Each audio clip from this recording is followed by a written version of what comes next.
Di hari ulang tahun pernikahannya, Arsha justru dituduh sebagai perempuan murahan, diusir dari rumah suami, dan kehilangan segalanya. Tapi siapa sangka, semua itu justru membuka jalan menuju kebenaran yang selama ini disembunyikan. Sebelum kita masuk ke ceritanya, yuk like, subscribe, dan absen dulu dengan komen hadir di bawah. Udara pagi yang sejuk tidak mampu menenangkan hati Arsha. Langit masih murung, seolah ikut berkabung bersama hatinya yang remuk. Suara burung pun tak lagi terdengar merdu di telinganya. Semua terasa kosong, hambar, dan tak berarti. Sudah beberapa pekan sejak sang ayah berpulang, namun duka itu masih menggantung seperti awan hitam yang tak kunjung pecah hujan. Di ruang tamu, bingkai foto sang ayah berdiri tegak. Wajah teduhnya memandang dengan senyum yang sama seperti terakhir kali mereka bertemu. Arsha duduk di lantai, memeluk lututnya erat. Matanya menatap foto itu lama, menahan deras air mata yang siap pecah sewaktu-waktu. Ia tak pernah membayangkan hidup tanpa sosok ayah yang selama ini menjadi dinding kokohnya. Kalau ayah masih ada, aku pasti nggak akan selemah ini, bisiknya lirih, serak oleh tangis yang tertahan. Rumah itu kini terasa asing. Heningnya menakutkan. Biasanya ada suara canda ayah saat pagi, atau aroma kopi favoritnya yang tercium dari dapur. Kini, semua hilang. Yang tersisa hanya sunyi dan tumpukan kenangan. Bayu, suaminya, duduk di sofa dengan mata tertuju pada layar ponsel. Tak ada pelukan, tak ada kata penghibur, hanya diam dan senyum seadanya. Sikapnya akhir-akhir ini semakin membuat Arsha merasa sendiri. Sejak pemakaman, Bayu hanya hadir secara fisik, jiwanya entah kemana. Setiap kali Arsha menangis, pria itu hanya berkata, "Sudah ya, jangan terlalu larut. Ayahmu nggak akan tenang kalau kamu terus begini." Kalimat itu seperti garam di atas luka yang terbuka. Bukan membuat reda, justru semakin perih. "Bayu." Arsha memanggil pelan. Jawabnya singkat tanpa menoleh. "Kamu yakin mau tinggal di rumah ini terus?" "Aku ngerasa nggak sanggup, Bey. Tiap sudut rumah ini kayak teriak-teriak manggil nama ayah." Bayu akhirnya menatapnya, tapi ekspresinya tetap datar. "Bukannya kamu yang bilang, kamu nggak mau pisah dari rumah peninggalan ayahmu? Kamu sendiri yang keras kepala nolak pindah." "Aku cuma belum siap ninggalin semua kenangan. Tapi aku juga nggak tahu harus gimana. Aku cuma butuh kamu, Bey." Bayu mendesah pelan. "Aku ngerti. Tapi hidup harus jalan terus. Sayang, jangan cuma sibuk tenggelam dalam kenangan." Kalimat itu terdengar seperti omelan daripada nasihat. Arsha mengangguk pelan, meski hatinya tak mengiyakan. Ia tahu, Bayu tak benar-benar mengerti. Ia tak kehilangan siapa-siapa. Ia tak tahu rasanya berdiri di atas kuburan orang yang menjadi nafas hidupmu, lalu dipaksa tersenyum dan melanjutkan hari seolah semuanya baik-baik saja. Ketika malam tiba, hujan turun tanpa permisi. Arsha menatap jendela kamar, membiarkan bayangan petir menyinari wajahnya sesekali. Di atas nakas, ada tumpukan dokumen yang belum ia sentuh sejak hari pemakaman.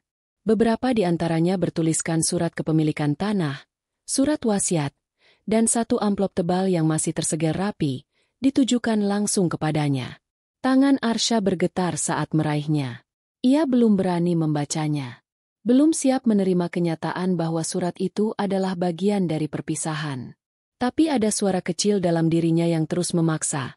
"Ayah ingin kau tahu sesuatu." Dengan napas tercekat, ia menyobek segel amplop itu. Sebuah surat tangan tergulung di dalamnya. Tulisan tangan sang ayah yang khas, rapi dan penuh ketegasan, menyapa matanya. "Untuk anakku, Arsha, jika kau membaca ini, berarti aku sudah tidak ada di sisimu lagi. Maafkan aku karena tidak bisa lagi menjadi pelindungmu secara langsung.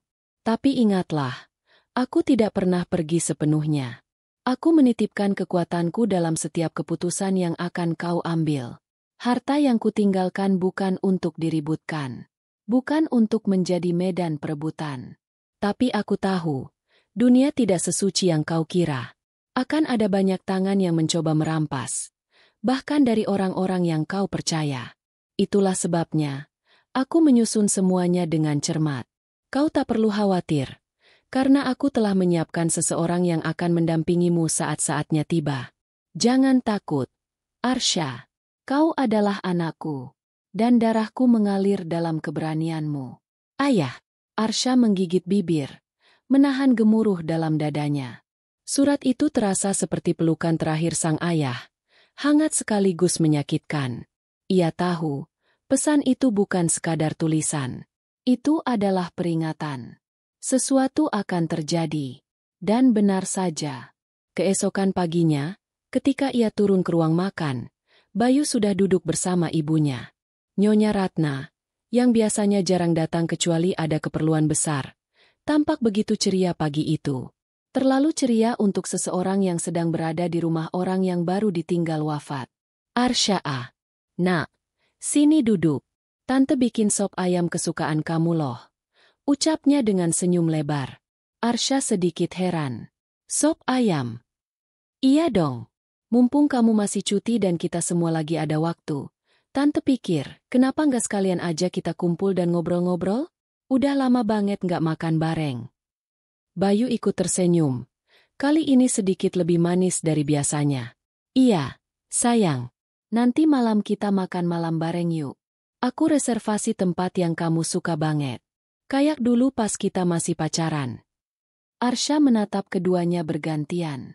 Sesuatu dalam dirinya terasa janggal. Terlalu janggal. Tapi ia hanya menjawab. Iya oke. Namun, di balik senyum yang ia paksakan, hatinya bergemuruh. Surat dari sang ayah belum hilang dari pikirannya.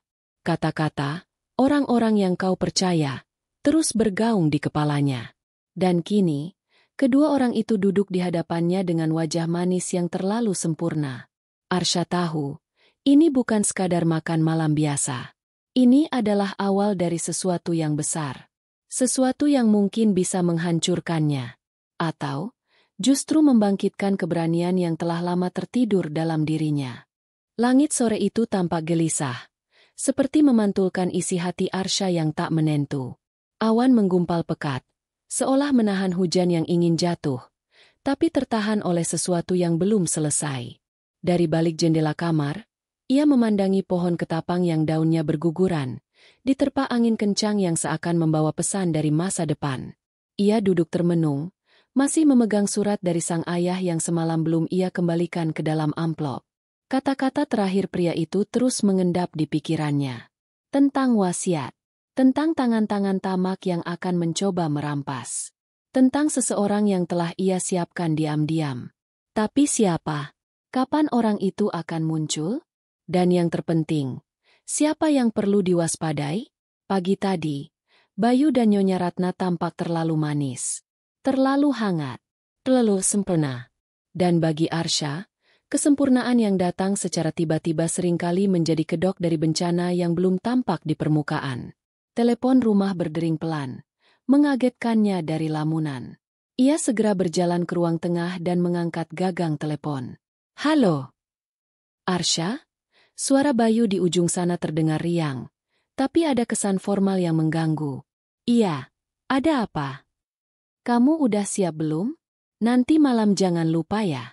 Aku udah pesan tempat di restoran kesukaan kamu, yang ada di bukit kecil itu, yang kita kunjungi pas pertama kali kamu ulang tahun setelah menikah. Arsha diam sejenak, mengingat momen itu. Restoran yang dikelilingi taman kecil, dengan penerangan temaram dan alunan biola di sudut ruangan. Tempat yang dulu terasa hangat karena cinta, kini terdengar dingin karena niat yang belum jelas. Bayu, kamu yakin ini cuma makan malam biasa? Tanyanya hati-hati. Terdengar jeda singkat di seberang. Ya, kenapa nanyanya gitu? Karena, kamu nggak pernah seserius ini ngajakin makan malam, kecuali ada hal penting. Tawa Bayu pecah kecil. Kamu ini, ya pasti penting dong. Kita butuh quality time. Udah lama nggak ngobrol dari hati ke hati. Mama juga pengen bicara langsung sama kamu. Katanya selama ini terlalu kaku. Kaku. Arsha hampir tertawa. Nyonya Ratna bukan hanya kaku, tapi juga seringkali ketus, menyelipkan kalimat sindiran tiap kali mereka berbicara. Tapi entah kenapa kali ini, Wanita itu bersikap seolah-olah tak pernah menyimpan kebencian sekecil apapun. "Ya sudah, aku ikut," jawab Arsha akhirnya, meski suara dalam hatinya berteriak agar waspada. Setelah meletakkan telepon, ia berjalan ke kamar ayahnya. Ruangan itu masih dijaga rapi, seperti ketika sang pemiliknya masih hidup. Tidak ada satupun benda yang ia ubah. Arsha duduk di kursi kayu dekat rak buku. Jari-jarinya menyusuri deretan punggung buku tua yang usianya lebih tua dari pernikahannya. Ia menarik satu buku yang paling sering dibaca ayahnya, Etika dan Keadilan Sosial. Di dalamnya, selembar kertas kecil terlipat rapi. Ia membukanya dengan perlahan. Bukan surat, bukan catatan, melainkan peta kecil. Gambar rumah, arah pintu, panah merah yang menunjuk ke laci meja kerja di sisi kiri ruang baca. Tanpa membuang waktu, ia bangkit, menghampiri meja tua itu. Ia membuka laci paling kiri. Di sana, tersembunyi kotak kecil berwarna hitam. Tidak terkunci. Di dalamnya, ada beberapa lembar fotokopi sertifikat tanah, buku rekening lama, dan selembar dokumen yang sudah dicetak rapi. Surat kuasa. Dengan nama Arsha tertera jelas sebagai pewaris tunggal. Ditandatangani oleh ayahnya. Disahkan oleh notaris yang tak ia kenal namanya. Tapi stempelnya asli. Surat itu tak main-main. Arsha menggenggam surat itu kuat-kuat. Sekarang ia mengerti. Ayahnya tahu sejak awal bahwa akan ada yang mencoba merebut haknya. Dan ini adalah bukti perlindungan terakhir dari seorang ayah terhadap putrinya. Ketika malam tiba, Arsha mengenakan gaun hitam sederhana. Riasan wajahnya tipis, tapi cukup untuk menunjukkan bahwa ia menghargai malam itu, meski hatinya terus bergemuruh. Di dalam tas kecilnya, ia menyelipkan surat kuasa itu bersama foto dokumen warisan lainnya. Ia tak ingin datang tanpa perisai. Bayu menjemputnya tepat setelah matahari terbenam. Senyumnya hangat, bahkan tangannya sempat menggenggam tangan Arsha erat, seperti dulu. Tapi Arsha tahu, genggaman itu kosong. Tak ada getaran cinta. Tak ada kedalaman. Hanya kulit menyentuh kulit. Di dalam mobil, suasana hening. Bayu memainkan radio. Lagu lawas mengalun pelan. Arsha hanya menatap keluar jendela, menghitung lampu jalan yang mereka lewati. Hatinya menyiapkan berbagai kemungkinan. Ia bahkan sempat menuliskan pesan kepada dirinya sendiri di ponsel. Jangan tanda tangan apapun malam ini. Setibanya di restoran, Nyonya Ratna sudah menunggu di meja paling ujung, dekat jendela kaca yang menampakkan kerlip lampu kota dari kejauhan. Wanita itu mengenakan gaun hijau tua dan kalung mutiara yang tampak mencolok. Senyumnya lebar. Terlalu lebar. "Arsha, cantik sekali malam ini. Duduk sini. Nak, tante udah pesenin makanan kesukaanmu." Arsha menahan diri untuk tidak melirik sinis. Ia duduk dengan tenang, mencoba tersenyum walau hanya setipis helai benang.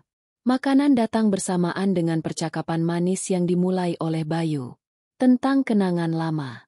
Tentang rencana masa depan. Tentang keinginan untuk hidup lebih mapan. Hingga akhirnya, ngomong-ngomong soal masa depan, Nyonya Ratna membuka map coklat dari tas tangannya. "Tante sempat diskusi sama Bayu, dan kita pikir, ini saat yang tepat buat bicara soal warisan ayahmu." Arsha menghentikan gerak garpunya. Bayu menyambung dengan nada lembut. "Iya, sayang. Maksudku, kita tahu kamu masih berduka. Tapi kita juga perlu memastikan semuanya aman. Supaya nggak ada yang menyalahgunakan harta ayahmu. Kita cuma bantu jaga." Dan ini, Nyonya Ratna menyodorkan selembar kertas panjang dengan kolom tanda tangan di bagian bawah. "Adalah surat pernyataan bahwa kamu bersedia menunjuk Bayu sebagai pengelola harta warisanmu, sampai semuanya stabil." Dunia terasa berhenti sejenak. Arsha menatap surat itu. Matanya membaca setiap kalimat dengan cepat. Ia tahu cukup banyak tentang legalitas untuk paham bahwa ini bukan bantuan. Ini perampasan berkedok kebaikan. Tapi ia tidak panik. Ia hanya tersenyum. Sebuah senyum tenang, bahkan sedikit sinis. Kemudian ia mengeluarkan ponsel, membuka galeri, dan menunjukkan foto surat kuasa yang ia temukan tadi siang. "Kalau kalian berniat bantu jaga, Kenapa nggak bilang dari awal? Kenapa perlu menyodorkan surat yang intinya mengalihkan hak milik? Bayu terdiam. Nyonya Ratna tersenyum miring. Kamu terlalu sensitif, Arsya. Ini cuma prosedur. Formalitas. Nggak usah dibawa tegang. Justru karena ini formalitas, aku perlu berhati-hati, jawab Arsya mantap. Dan sebelum suasana menjadi terlalu panas, Arsya menghela napas. Lagi pula, malam ini belum selesai. Aku juga mengundang seseorang untuk makan malam. Bayu dan ibunya saling menatap bingung. Siapa? Tanya Nyonya Ratna curiga. Arsya menatap jam tangannya. Lalu berkata dengan tenang. Tunggu sebentar. Sebentar lagi dia datang. Senyum di wajahnya berubah. Kali ini bukan senyum bertahan, melainkan senyum kemenangan. Seseorang sedang dalam perjalanan. Seseorang yang membawa kebenaran yang tak bisa mereka tolak. Dan malam itu baru saja dimulai. Hening menguasai meja makan setelah kalimat terakhir keluar dari bibir Arsya. Wajah Bayu mulai menegang. Seperti baru sadar bahwa malam ini tak sepenuhnya berada dalam genggamannya. Sementara Nyonya Ratna, meski masih tersenyum, sorot matanya berubah. Sorot penuh tanya. Penuh kecurigaan. Bahkan, sedikit ketakutan. Arsya menyesap air mineral dari gelas kristal di hadapannya dengan tenang. Ia menyandarkan punggung ke kursi sambil memperhatikan reaksi dua orang itu. Di balik kelembutan suaranya, pikirannya sibuk menimbang waktu. Ia tahu, tamu yang ia undang tak akan lama lagi tiba. Tapi sebelum itu, ia perlu bermain lebih hati-hati. Mereka licik. Tapi ia harus lebih cerdas. Siapa yang kamu undang, Arsya?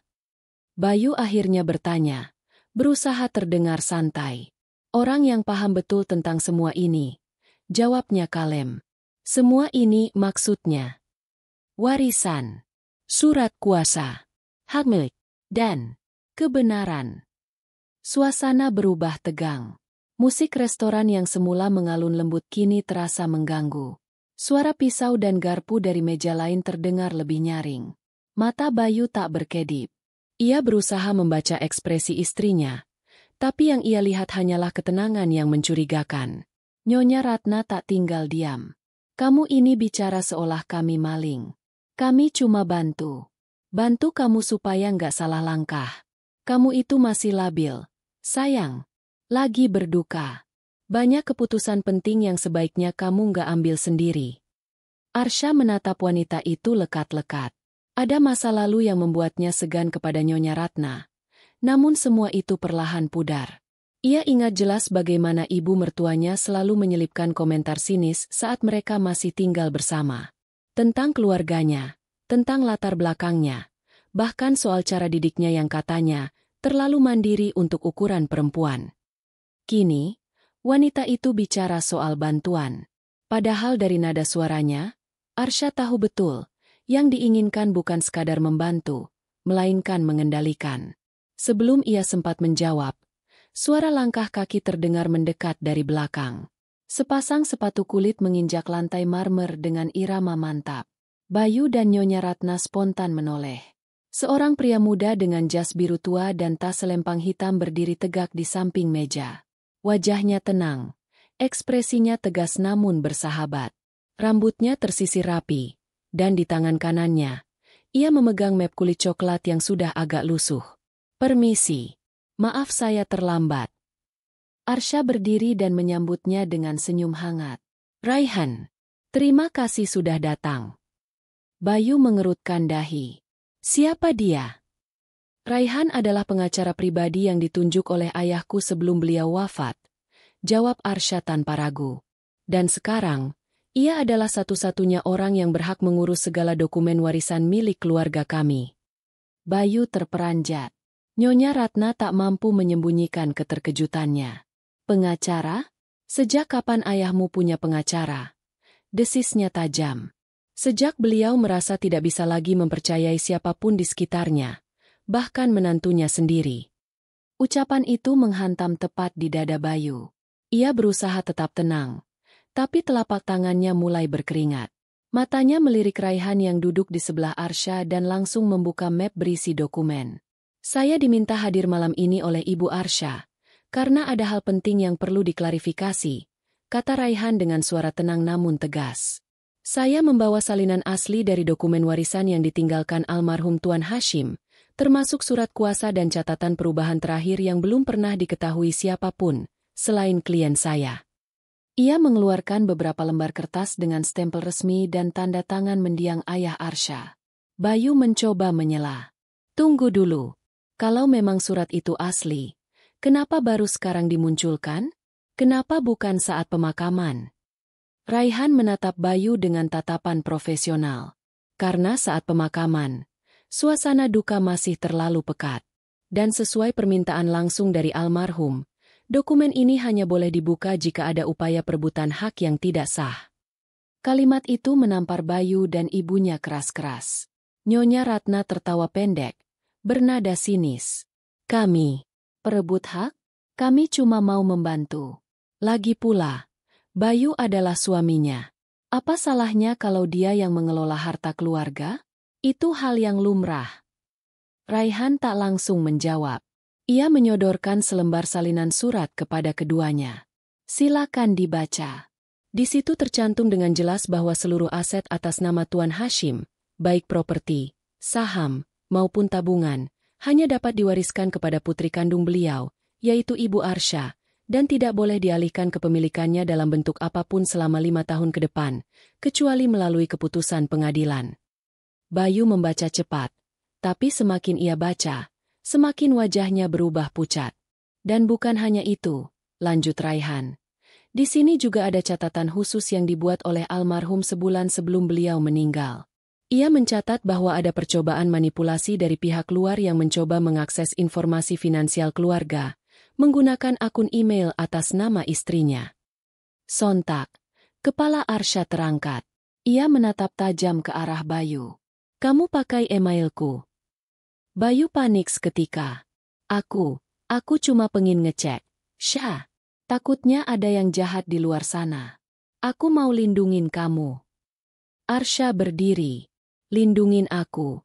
Atau cari celah buat ngerampas semuanya. Wajah Bayu merah padam. Nyonya Ratna ikut berdiri. Jangan asal nuduh.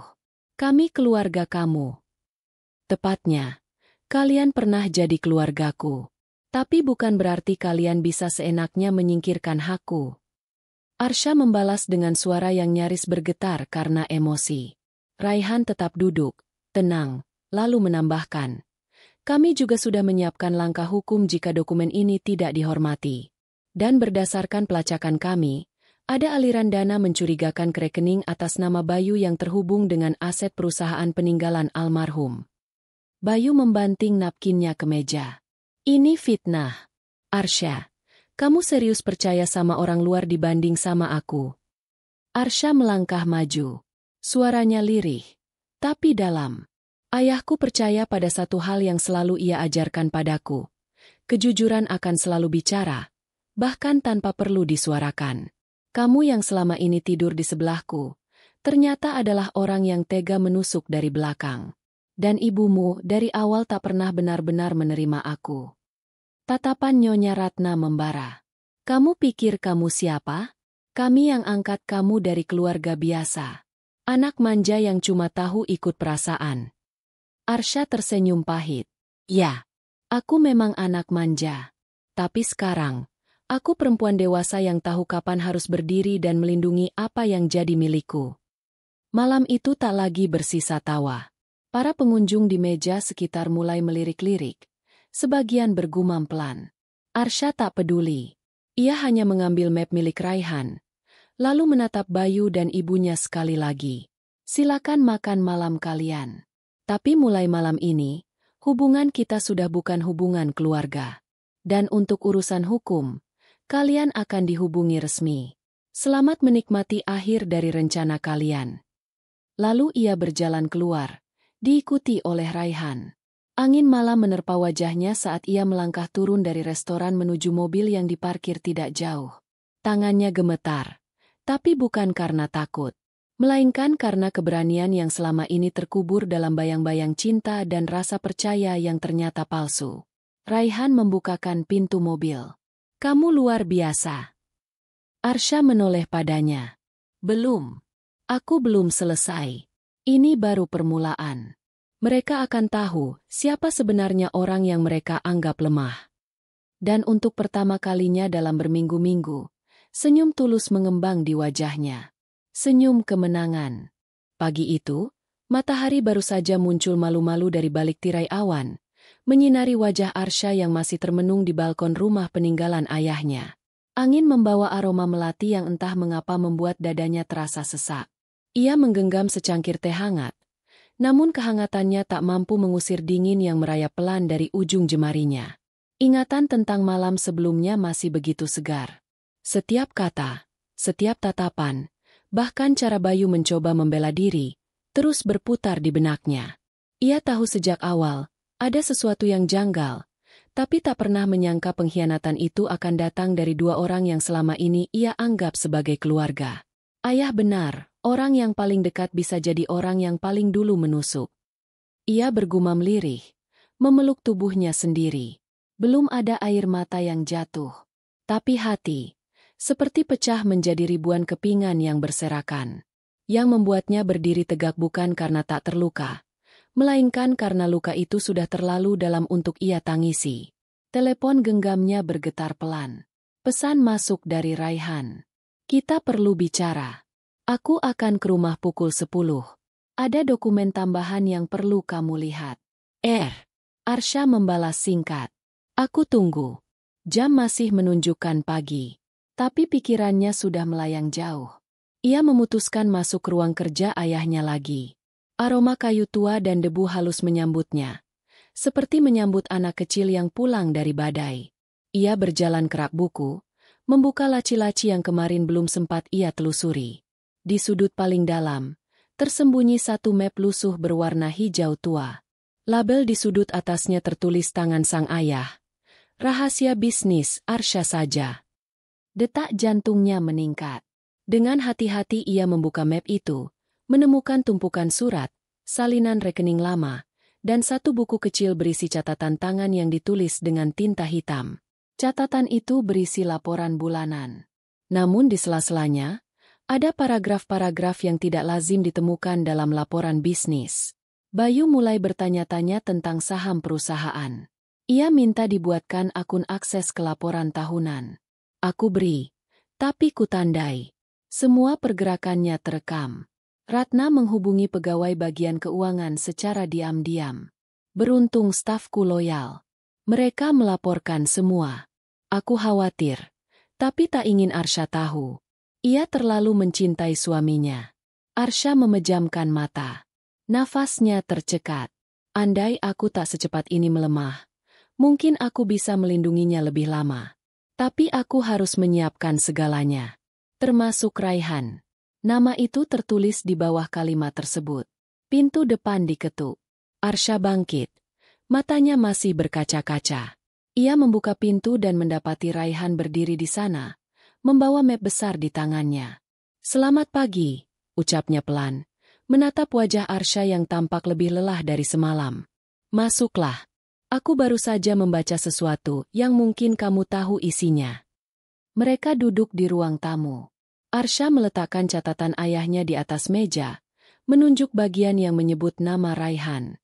Sang pengacara hanya mengangguk pelan. "Jadi, kamu memang sudah disiapkan sejak lama?" tanya Arsha tanpa basa-basi. Raihan membuka map yang ia bawa, mengeluarkan satu lembar surat berkop firma hukum milik ayah Arsha. "Ya.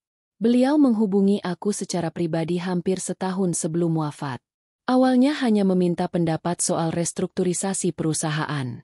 Tapi perlahan, ia mulai bercerita tentang kekhawatirannya. Tentang Bayu. Tentang Nyonya Ratna. Tentang warisan yang mungkin akan diperebutkan dengan cara kotor. Dan kamu langsung percaya begitu saja?" Raihan menatap mata Arsha. "Bukan sekadar percaya. Aku menyaksikan sendiri gerak-gerik mereka. Aku diminta berpura-pura jadi konsultan perusahaan, agar bisa lebih mudah mengakses data internal. Dan dari sana, Semua yang beliau khawatirkan terbukti. Arsha terdiam. Semua keping puzzle mulai menyatu. Ia merasa seperti orang bodoh yang selama ini hidup dalam rumah kaca, transparan, tapi rapuh. Raihan melanjutkan. Aku punya dokumen transfer yang dikirimkan dari perusahaan milik almarhum ke rekening Bayu. Totalnya cukup besar. Aliran dana itu tidak dicatat dalam laporan resmi. Tapi pencairannya disetujui oleh seseorang dari dalam. Pegawai ayahku, bisik Arsha. Bukan. Seseorang dari luar. Kemungkinan besar dibantu notaris bayangan yang mereka bayar. Arsha berdiri dan berjalan mondar-mandir. Emosinya meledak diam-diam, tanpa suara. Ia ingin marah, ingin menjerit. Tapi semua amarah itu tertahan oleh rasa kecewa yang jauh lebih besar. Ayah tahu semua ini, tapi memilih diam. Raihan ikut berdiri. Beliau tidak diam. Beliau menyusun strategi. Karena beliau tahu, kamu bukan tipe perempuan yang bisa dipaksa. Kamu harus tahu sendiri, agar bisa berdiri sendiri. Itu sebabnya aku tidak langsung muncul. Aku menunggu momen yang tepat. Arsha memejamkan mata. Dan makan malam kemarin adalah momen itu. Raihan mengangguk. Benar. Kamu akhirnya melihat wajah asli mereka. Suasana hening sejenak. Hanya suara jam dinding yang terdengar. Arsha akhirnya duduk lagi. Kali ini dengan tubuh yang lebih tegak. Aku tidak akan membiarkan mereka lolos. Ayah sudah terlalu banyak dikorbankan. Warisan ini bukan cuma soal uang, tapi tentang harga diri. Tentang kebenaran. Raihan tersenyum tipis. Kalau kamu siap, aku akan ajukan laporan resmi. Kita bisa tuntut Bayu atas penggelapan. Nyonya Ratna pun bisa dimasukkan dalam dakwaan karena ikut membantu. Tapi itu belum cukup. Raihan menatapnya bingung. Aku ingin mereka merasa seperti aku waktu tahu dikhianati. Bukan cuma kehilangan harta, tapi kehilangan kendali. Kehilangan nama baik. Aku ingin mereka tahu, aku bukan perempuan yang bisa dipermainkan. Raihan mengangguk perlahan. Kalau begitu, kita perlu langkah tambahan. Arsha berdiri, menatap cermin di sudut ruangan. Dulu, ia sering merasa dirinya lemah. Terlalu lembut, terlalu percaya. Tapi cermin tak pernah berbohong. Kini, ia melihat sorot mata yang tak lagi gentar. Wajah yang tak lagi tertunduk.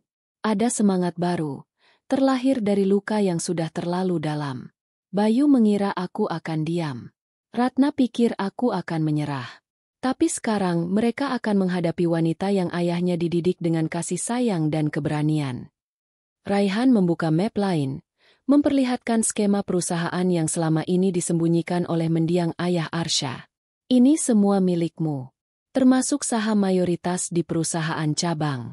Kamu punya hak untuk mengubah jajaran direksi, termasuk mencopot Bayu yang sempat ditunjuk sebagai manajer operasional. Arsha menarik napas panjang. Lakukan. Copot dia. Dan buat surat resmi yang menyatakan semua aksesnya dicabut. Raihan tersenyum. Akan kurus hari ini juga. Arsha menatap keluar jendela. Matahari kini bersinar lebih terang, menembus tirai tipis dan memantulkan cahaya ke lantai marmer rumah itu. Tapi cahaya itu tak hanya menyinari ruangan. Ia juga menyinari hati yang mulai terbuka, yang mulai percaya bahwa luka bukan akhir, melainkan awal dari kebangkitan. Dan di dalam hati yang mulai menyala itu, Arsha menyusun rencana. Rencana untuk membalas. Bukan dengan dendam buta, tapi dengan kebenaran. Dengan kekuatan. Dengan nama baik yang akan ia pertahankan sampai akhir. Karena kini, ia tak sendiri. Ia punya warisan bukan hanya berupa harta, tapi juga keberanian. Dan ia akan menggunakannya sebaik mungkin. Pagi itu, suasana kantor pusat milik almarhum ayah Arsha tampak lebih sibuk dari biasanya. Pegawai lalu lalang dengan wajah cemas. Sebagian berbisik, sebagian memilih diam penuh tanya. Dari ruang rapat utama di lantai teratas, suara ketukan sepatu bergema tegas. Arsha melangkah masuk, mengenakan setelan sederhana berwarna hitam gading, rambutnya diikat rapi, dan di tangannya tergenggam map coklat yang semalam disiapkan Raihan. Di dalam ruangan itu, beberapa direksi telah menunggu, termasuk Bayu. Wajah pria itu menegang begitu melihat istrinya muncul. Ia berdiri, seolah ingin mencegah langkahnya. "Arsha, kamu mau apa ke sini?" tanyanya sambil tersenyum kaku. Arsha menatap lurus ke tempat yang memang menjadi bagianku. Para direksi saling pandang. Ketegangan menggantung di udara. "Silakan duduk, semuanya," ucap Raihan dengan nada netral. Ia berdiri di sisi kanan Arsha, membuka map berisi surat resmi. "Mulai hari ini, sesuai wasiat almarhum Bapak Darmawan dan berdasarkan akta notaris yang sah, posisi manajer operasional akan diambil alih oleh pewaris sah, Nyonya Arsha Darmawan." Suara Raihan bergema. Bayu sontak berdiri dari kursinya. Wajahnya memerah. "Ini tidak bisa. Aku suaminya. Aku yang selama ini menjalankan perusahaan saat Pak Darmawan sakit." Suaranya naik, tak peduli pada tatapan orang-orang di sekeliling. Arsha tetap tenang. "Justru karena kamu suamiku, aku terlalu lama diam. Tapi hari ini, semua berubah." Ia mengeluarkan dokumen bukti penggelapan dana yang dikumpulkan Raihan. "Ini bukti transfer ke rekening pribadimu, termasuk pembelian aset atas nama pihak ketiga yang ternyata atas nama ibumu sendiri." Wajah Bayu mendadak pucat. Ia menarik napas, mencoba membela diri. Itu semua persetujuan papamu. Tanpa dokumen resmi, tanpa rapat, tanpa tanda tangan. Ayahku mencatat semuanya. Kamu pikir dia tidak tahu?" Kali ini suara Arsha naik sedikit, tapi bukan karena marah, melainkan karena luka yang tertahan terlalu lama. "Bayu, kamu bukan hanya mengkhianatiku sebagai suami, tapi juga mencuri kepercayaan seorang ayah yang sudah menganggapmu anak." Suasana rapat menjadi sangat tegang. Tak seorang pun berani bersuara. Para direksi hanya menunduk, menanti ledakan berikutnya. Bayu mencengkeram kursi, matanya berkaca-kaca. Aku butuh uang waktu itu. Mamaku." "Banyak orang butuh uang, Bayu. Tapi tidak semua menjadi pengkhianat," potong Arsha tajam. Ia membuka satu map terakhir, berisi surat pencopotan jabatan. "Mulai hari ini, kamu tidak memiliki hak untuk masuk ke ruang manajerial. Semua aksesmu ke data perusahaan akan dicabut. Dan jika kamu masih bersikeras berada di sini, aku akan tempuh jalur hukum." Bayu terduduk, tak bisa berkata-kata. Arsha berdiri tegak, menghadap semua yang hadir. "Saya tahu ini mengejutkan. Tapi warisan ayah saya bukan hanya soal uang. Ini tentang nama baik, tentang nilai yang beliau tanamkan. Dan saya tidak akan membiarkan siapapun merusaknya." Rapat ditutup dengan hening. Tak lama setelah itu, Bayu keluar dari ruangan dengan langkah gontai. Namun yang membuat suasana makin mencekam adalah sosok yang sudah menunggu di lobi. Nyonya Ratna. Wajahnya memerah, penuh kemarahan. Begitu melihat Arsha turun dari lift, ia langsung menghampiri, tanpa memperdulikan pegawai yang menoleh. "Kamu pikir kamu siapa? Hah? Hanya karena punya selembar surat warisan, kamu berani menendang anakku dari perusahaan ini?" Arsha menatap tajam. "Justru karena aku tahu siapa aku bisa berdiri di sini."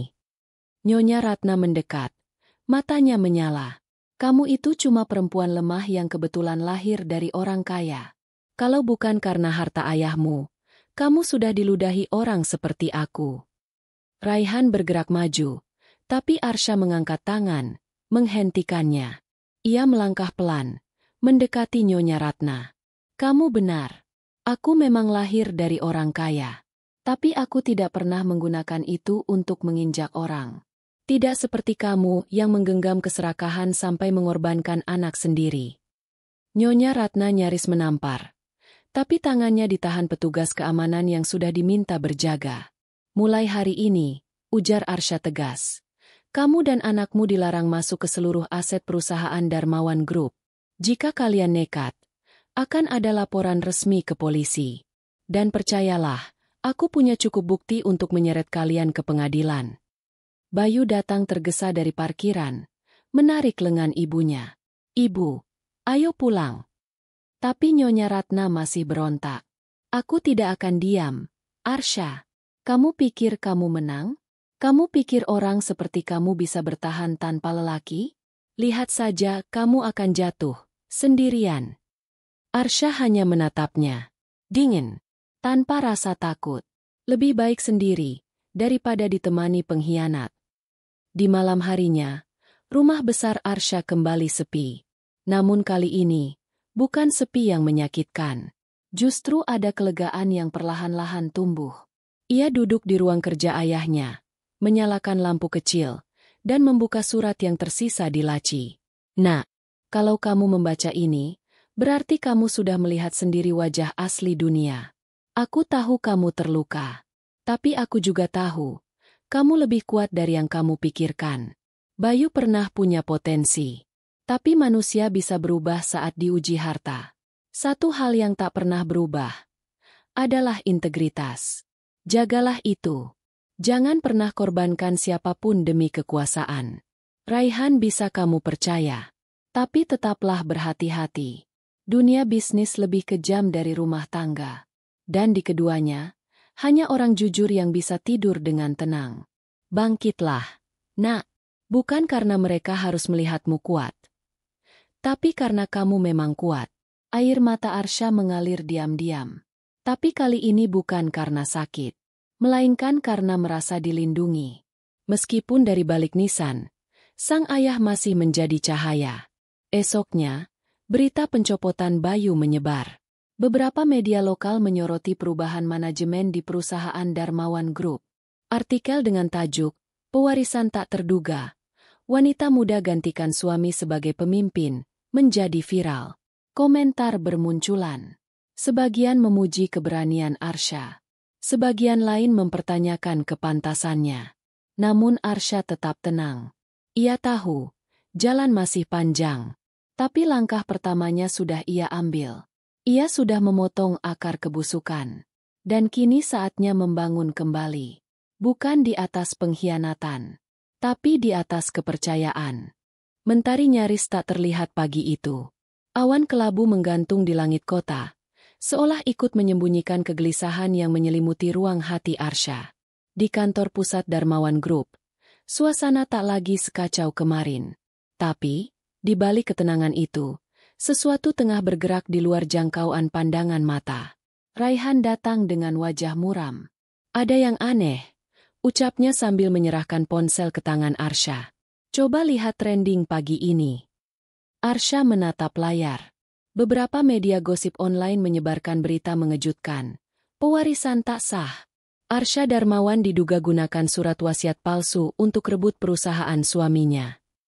Lengkap dengan foto-foto rumah sakit tua, tangkapan layar email tak jelas sumbernya, dan kutipan anonim yang menyudutkan.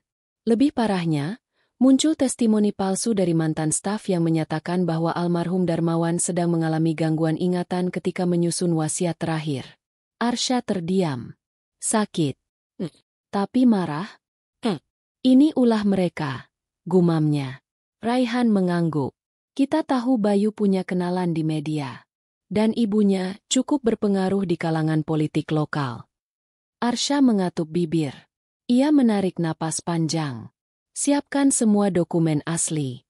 Hubungi notaris, legal perusahaan, dan bagian PR. Aku akan hadapi ini. Di depan kamera. Konferensi pers digelar 2 jam kemudian. Wartawan memadati aula. Kilatan kamera menyambut kehadiran Arsha yang melangkah tenang. Meski hatinya menyimpan gejolak. Raihan berdiri di samping, menatap layar kecil laptop yang sudah terhubung ke layar besar di belakang. Arsha membuka pidato singkat. Beberapa hari terakhir, beredar berita yang menyebut saya memalsukan dokumen wasiat dari almarhum ayah saya. Berita ini tidak hanya menyerang saya secara pribadi, tetapi juga mencemarkan nama baik beliau yang sudah tiada. Ia berhenti sejenak, lalu menatap seluruh ruangan. Ayah saya bukan orang sempurna, tapi beliau adalah orang yang jujur. Seluruh proses pewarisan, mulai dari notaris hingga pengesahan dewan direksi, tercatat dengan rapi. Dan hari ini, Saya akan membuktikan semuanya. Raihan memutar video wawancara terakhir almarhum Darmawan dengan notaris resmi. Di video itu, sang ayah terlihat sehat secara mental, berbicara jelas tentang keputusannya mewariskan perusahaannya kepada Arsha. Di akhir rekaman, ada potongan pernyataan. Saya mempercayakan masa depan perusahaan ini kepada anak saya sendiri, bukan menantu, bukan orang luar. Karena saya tahu siapa yang tulus menjaga. Sorak dan tepuk tangan terdengar lirih dari beberapa awak media. Kilatan kamera kembali menghujani Arsha. Kali ini, bukan untuk membunuh karakter, tapi memberi tempat pada kebenaran. Namun badai belum selesai. Malam harinya, sebuah kejutan baru datang menghantam. Dari ponsel Raihan, masuk pemberitahuan bahwa akun media sosial resmi perusahaan diretas. Beberapa unggahan muncul, berisi hinaan terhadap investor, propaganda fitnah, bahkan unggahan pribadi yang mengarah ke skandal fiktif antara Arsha dan Raihan. Seseorang sedang main kotor, ucap Raihan, wajahnya serius. Arsha menatap layar dengan rahang mengeras. Bayu. Dia dan ibunya sudah putus urat malunya. Jawab Raihan datar. Tak butuh waktu lama. Arsha menghubungi divisi IT. Akses diputus. Akun dipulihkan. Dan jejak IP peretas dilacak. Hasilnya menunjukkan alamat yang terhubung ke sebuah villa di luar kota. Tanpa ragu, Arsha mengambil keputusan. Malam ini, kita ke sana. Langit gelap, dan suara gerimis mengiringi langkah mereka. Villa itu besar dan mewah. Dibeli beberapa bulan lalu atas nama perusahaan konsultan fiktif yang ternyata milik Nyonya Ratna. Dari kejauhan, terlihat beberapa mobil mewah terparkir. Mereka masuk dengan ditemani aparat hukum. Arsha tak perlu banyak bicara. Data sudah cukup kuat untuk mengeksekusi penggeledahan. Di dalam villa, Bayu duduk santai bersama ibunya dan beberapa pria berpakaian formal. Namun wajah mereka berubah begitu melihat siapa yang datang. Bayu bangkit. Kamu kesini mau apa? Arsha menatapnya dengan sorot mata yang sudah tidak menyimpan sisa cinta. Mau mengakhiri semuanya. Ia menyerahkan dokumen ke aparat. Ini bukti transfer ke pihak-pihak yang menyebarkan fitnah, pembobolan data, dan penyebaran berita palsu. Bayu meradang. Kamu pikir kamu bisa menjebloskanku begitu saja? Aku masih punya hak sebagai suamimu. Arsha melangkah maju. Hening sejenak. Bukan lagi. Ia mengeluarkan satu map terakhir. Surat gugatan cerai. Bayu mematung. Nyonya Ratna menghampiri. Suaranya menggema. Dasar wanita durhaka. Kamu berani menggugat suamimu sendiri. Kamu pikir aku harus tinggal diam setelah semua ini? Setelah kalian mencoba menjatuhkan kehormatanku, merusak nama ayahku, dan menghancurkan perusahaan yang dibangunnya seumur hidup. Nada suara Arsha nyaris pecah. Petugas mendekat dan membacakan hak mereka. Bayu dan ibunya tak berkutik ketika dibawa keluar villa. Tapi sebelum pergi, Bayu sempat menoleh.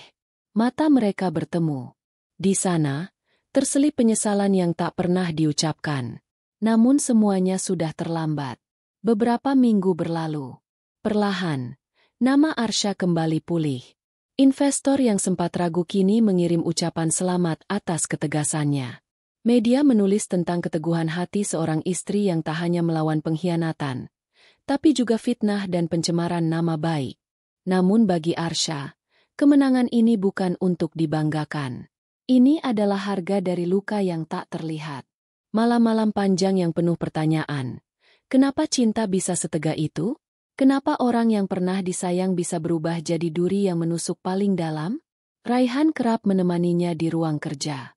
Tapi mereka jarang bicara banyak. Hanya duduk. Kadang dengan secangkir teh. Kadang hanya dengan diam yang panjang.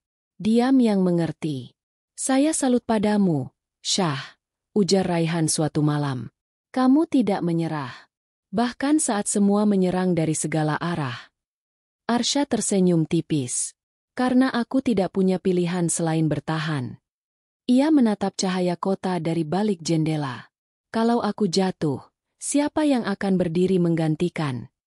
Namun satu hal masih tersisa. Di lubuk hatinya yang terdalam, Ada sisa luka yang tak bisa dibasuh waktu. Pertanyaan yang menggantung di udara malam, yang belum pernah ia ucapkan bahkan pada dirinya sendiri. Apakah aku masih percaya pada cinta? Hujan turun sejak subuh, membasahi jendela kamar Arsha yang terbuka setengah. Ia berdiri di depan kaca, memandangi tetes-tetes air yang jatuh membentuk garis tak beraturan. Dada Arsha tak lagi sesak, meski jejak luka masih terasa seperti bisikan yang tak ingin lenyap. Hari ini, ia akan melewati satu pintu terakhir yang belum ia tutup, sidang perceraian. Arsha tak gemetar. Tidak seperti dulu, ketika pertama kali ia menyerahkan gugatan dengan tangan bergetar.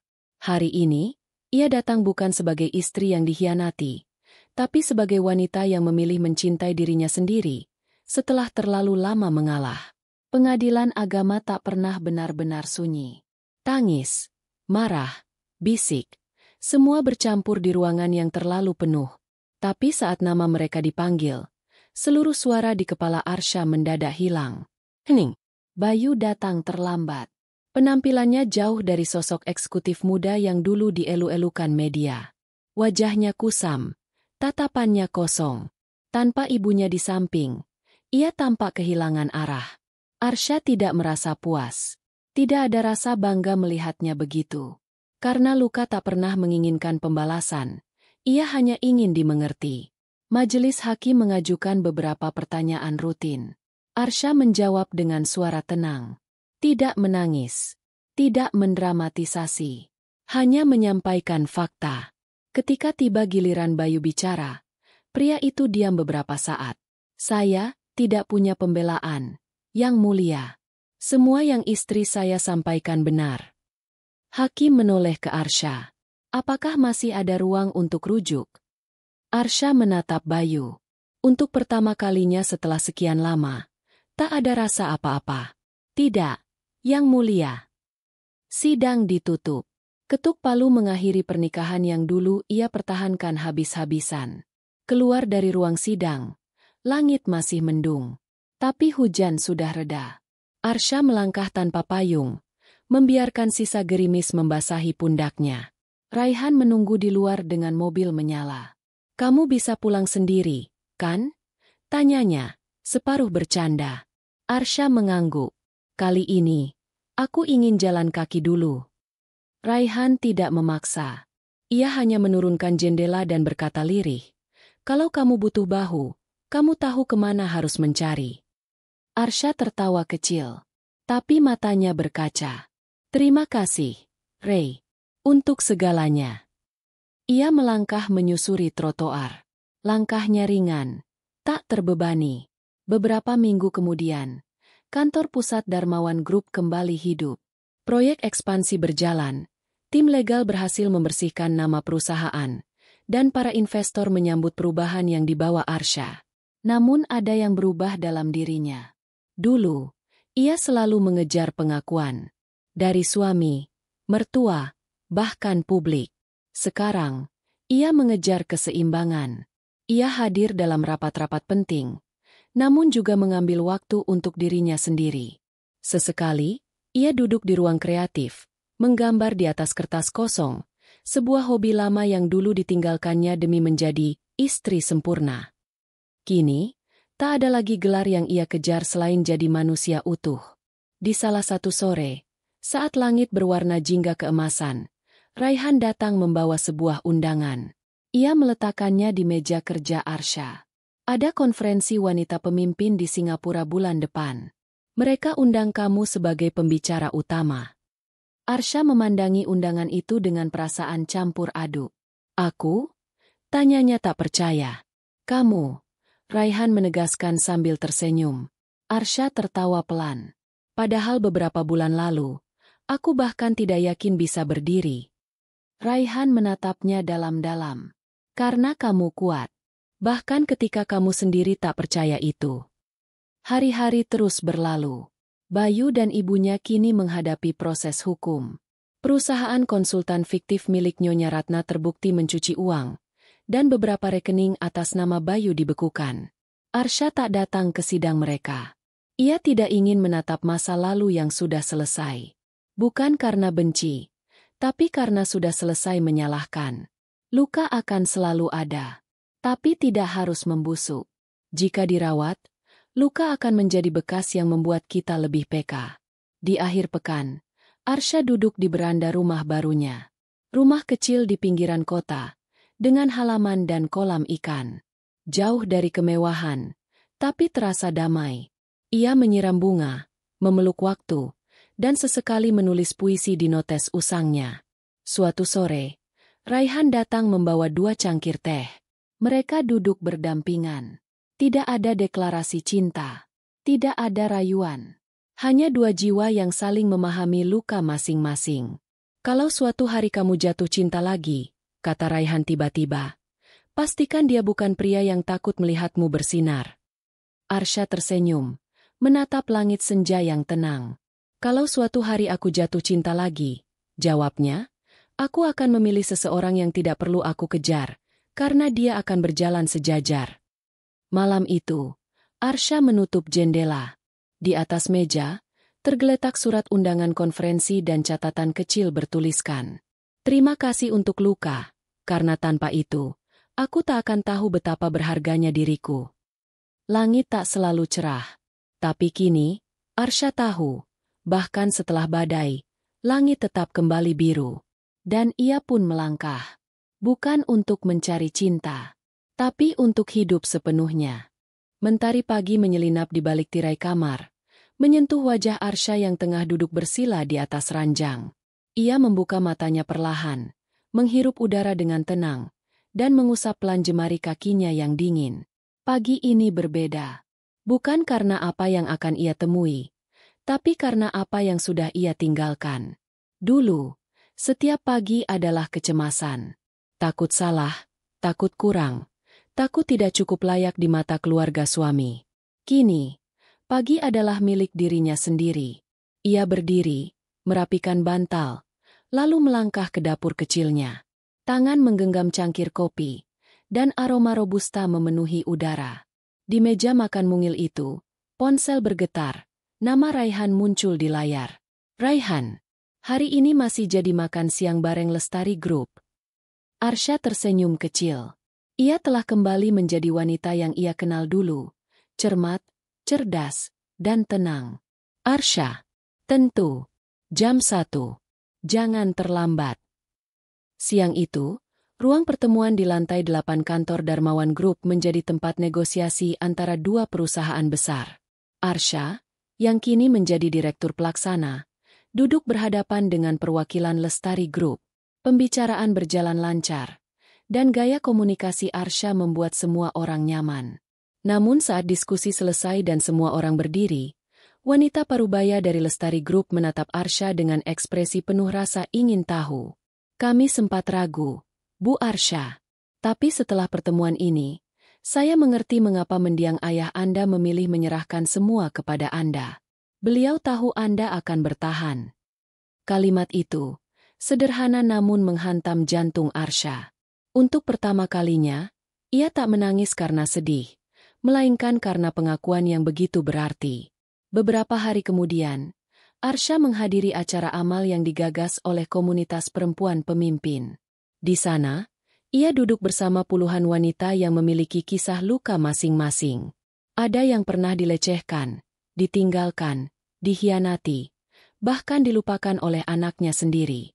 Namun mereka semua hadir hari itu bukan sebagai korban, melainkan sebagai penyintas. Arsha diminta menjadi salah satu pembicara.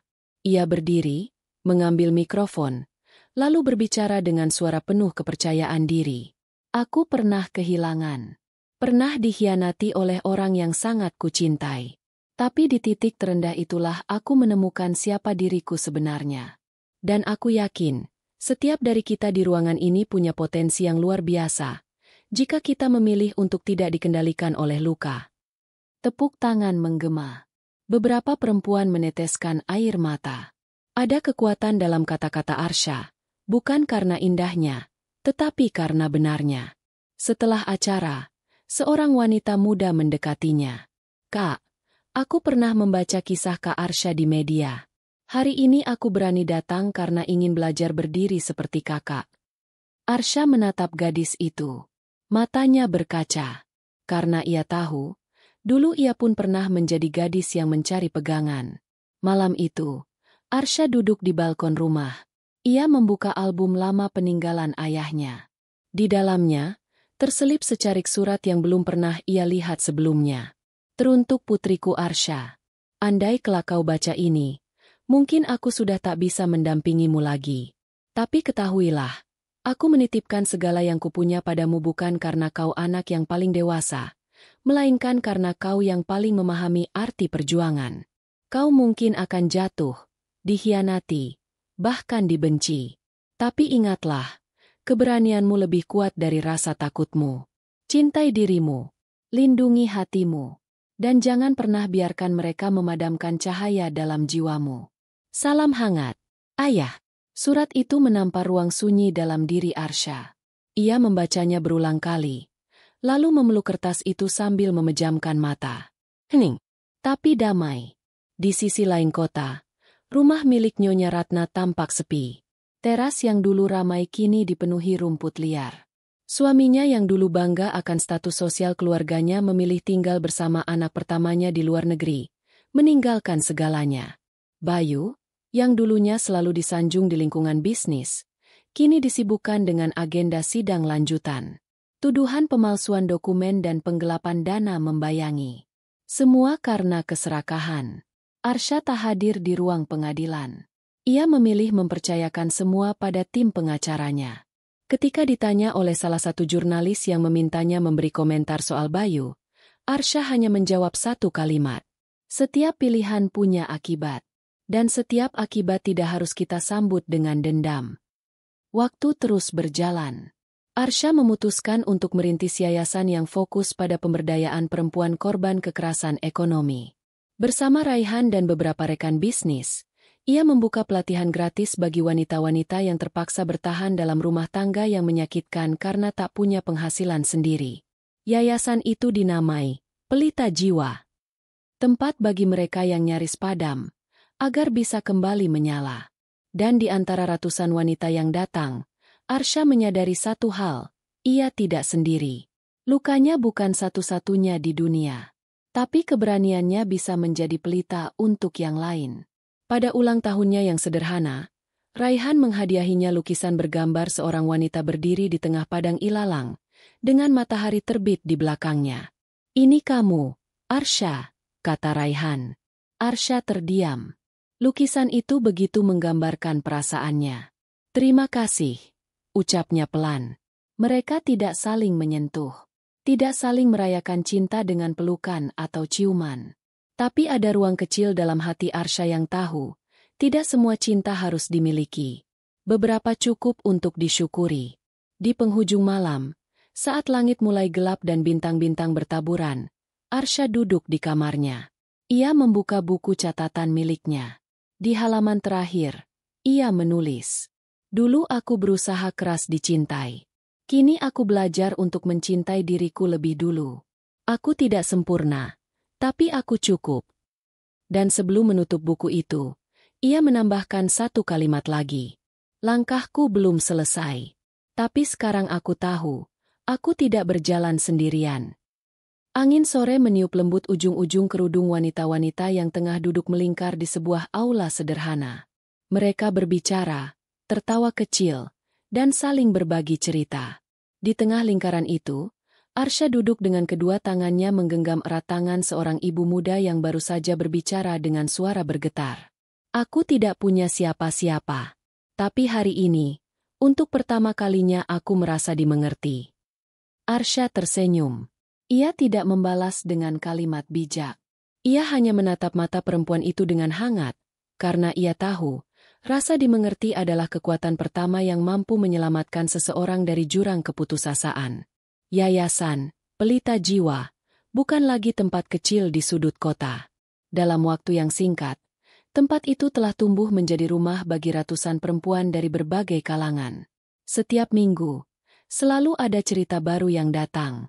Kadang tentang luka, kadang tentang keberanian untuk meninggalkan, dan tak jarang tentang keinginan untuk mulai dari nol. Di sana, Arsya menemukan versi terbaik dari dirinya. Bukan sebagai istri yang ditinggalkan. Bukan sebagai anak yang kehilangan. Tapi sebagai seseorang yang menjadi cahaya dari luka yang pernah membakar jiwanya. Sore itu, di kantor pusat perusahaan milik ayahnya yang kini dikelola olehnya, seorang karyawan senior mengetuk pintu ruangannya. "Maaf mengganggu, Bu Arsya. Ini undangan rapat pemegang saham bulan depan." Arsya menoleh dan tersenyum sambil menerima map berisi dokumen penting. "Tolong disampaikan ke semua pemegang saham kalau kita akan merevisi alokasi anggaran untuk program pemberdayaan. Aku ingin 2 kali lipat dari tahun kemarin." Pegawai itu mengangguk, lalu keluar dengan rasa hormat. Di balik tubuh kecil dan sikap tenangnya, Arsya kini adalah pemimpin yang disegani. Ia tidak berbicara lantang, tapi setiap keputusannya selalu meninggalkan dampak. Beberapa hari kemudian, Raihan mengajak Arsya untuk menghadiri peresmian rumah singgah baru yang menjadi cabang dari yayasan mereka. Gedung itu sederhana, tapi cukup untuk menampung para ibu dan anak yang sedang menjalani masa pemulihan. Di halaman rumah singgah itu, seorang anak kecil berlari-lari sambil tertawa. Arsya memperhatikan dari kejauhan. Namun ketika anak itu menabraknya karena terlalu cepat berlari, si kecil menatap wajah Arsya lalu memeluk kakinya tanpa alasan. "Aku mau duduk sama ibu ini," katanya polos. Arsya membungkuk, menatap anak itu. "Namamu siapa?" "Alia," jawabnya dengan senyum lebar. Tiba-tiba, sesuatu dalam dada Arsya menghangat. Sudah lama sekali ia tidak memeluk anak kecil.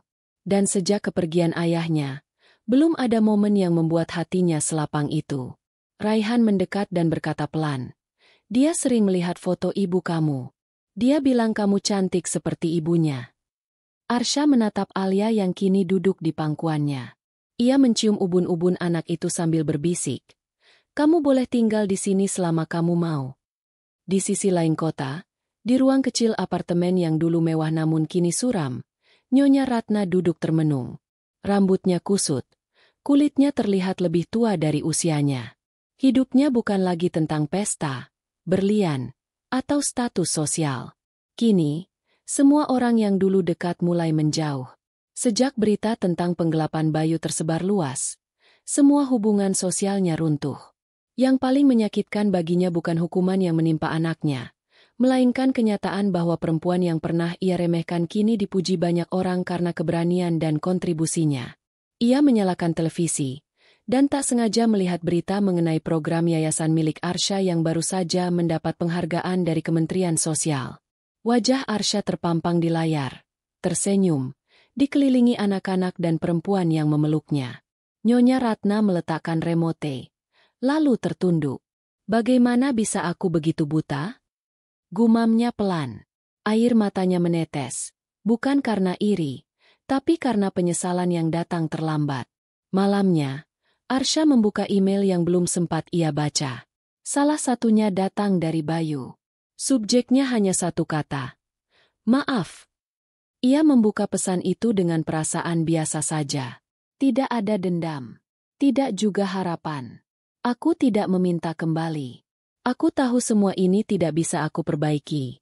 Tapi jika suatu hari aku bebas, izinkan aku menjadi bagian dari program sosialmu.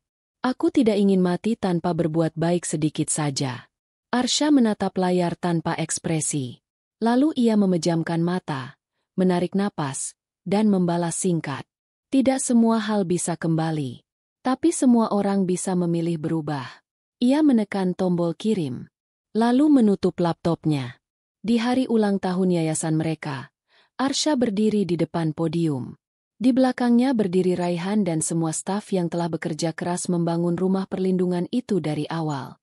"Luka adalah bagian dari hidup," ucap Arsya di depan ratusan orang yang hadir. "Tapi luka juga bisa menjadi jendela, jika kita berani membukanya dan membiarkan cahaya masuk." Semua orang terdiam, menyimak. Beberapa tersenyum. Yang lain meneteskan air mata. Kita tidak bisa memilih siapa yang menyakiti kita. Tapi kita bisa memilih apa yang kita lakukan setelahnya. Aku memilih untuk tidak hanya bertahan. Aku memilih untuk menyembuhkan.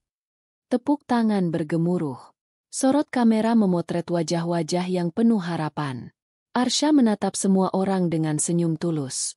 Dan di tengah keramaian itu, Raihan menghampirinya. Ia mengulurkan tangan. "Kamu siap untuk melangkah lebih jauh?" Arsha memandang tangannya. Bukan untuk romansa, tapi untuk kerjasama yang lebih luas. Untuk kehidupan yang tidak lagi dibatasi oleh masa lalu. Ia menggenggam tangan Raihan dan menjawab, "Aku sudah melangkah sejak aku memilih untuk bangkit."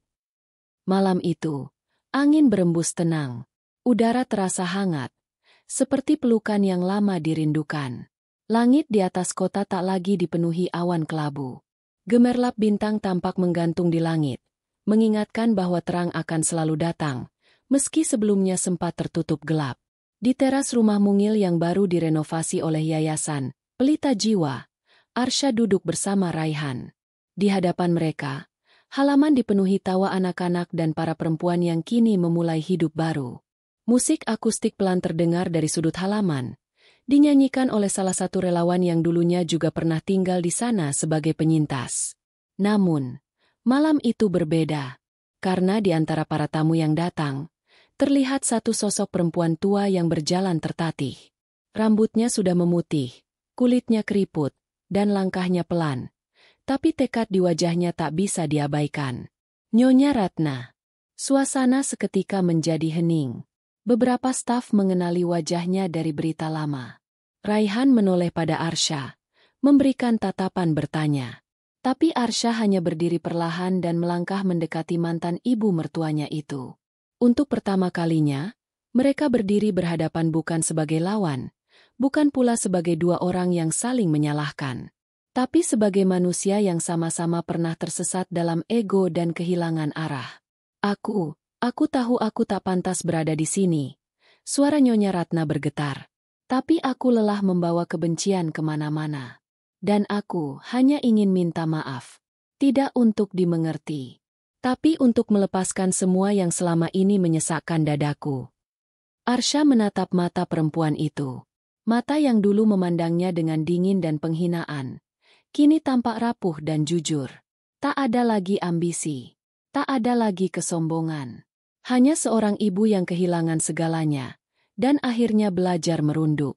"Ayahku dulu pernah bilang," ucap Arsha pelan, "orang yang paling kuat bukan yang membalas dendam, tapi yang bisa memaafkan, meski hatinya hancur." Ia menghela napas, lalu mengangguk kecil.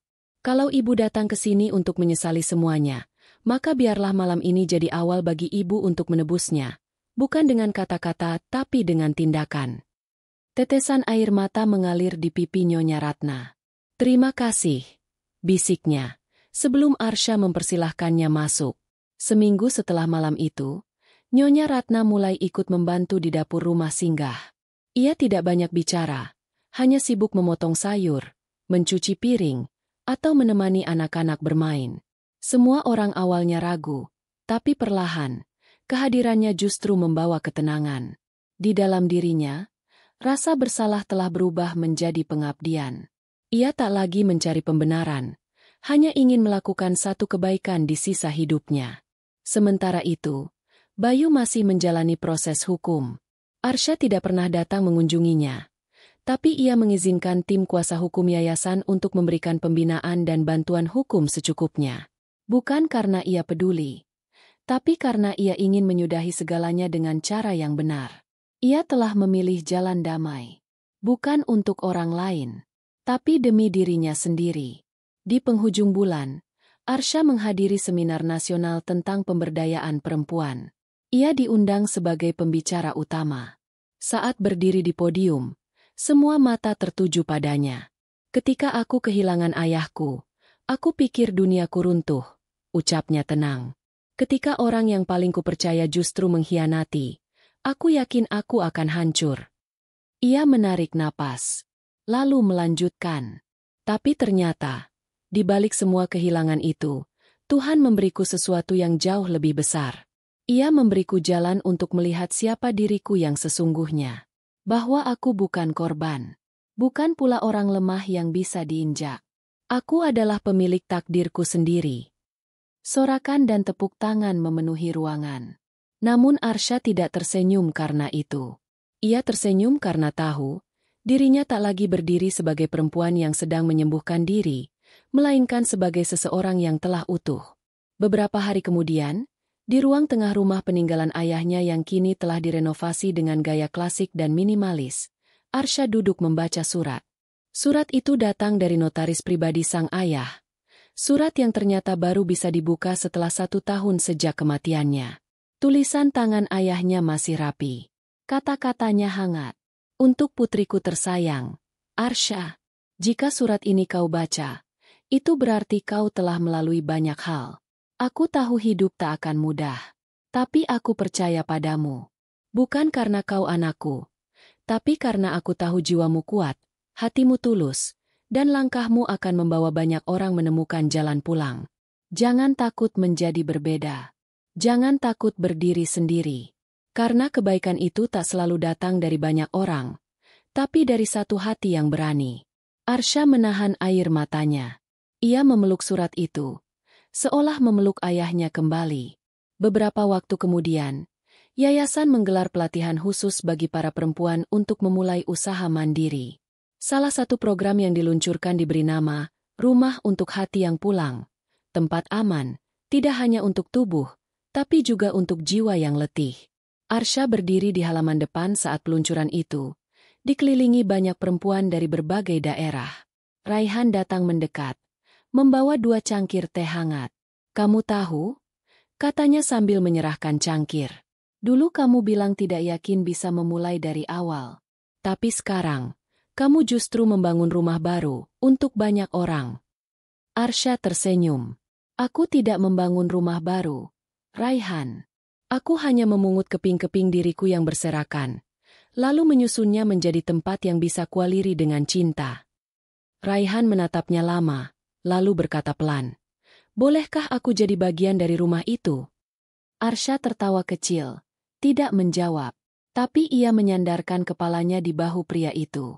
Dan malam pun turun perlahan, dengan damai yang tak lagi palsu. Bukan karena semua masalah hilang, tapi karena kini Arsha tahu, rumah sejati adalah tempat di mana hati bisa pulang, tanpa takut, tanpa luka, dan tanpa kehilangan jati diri.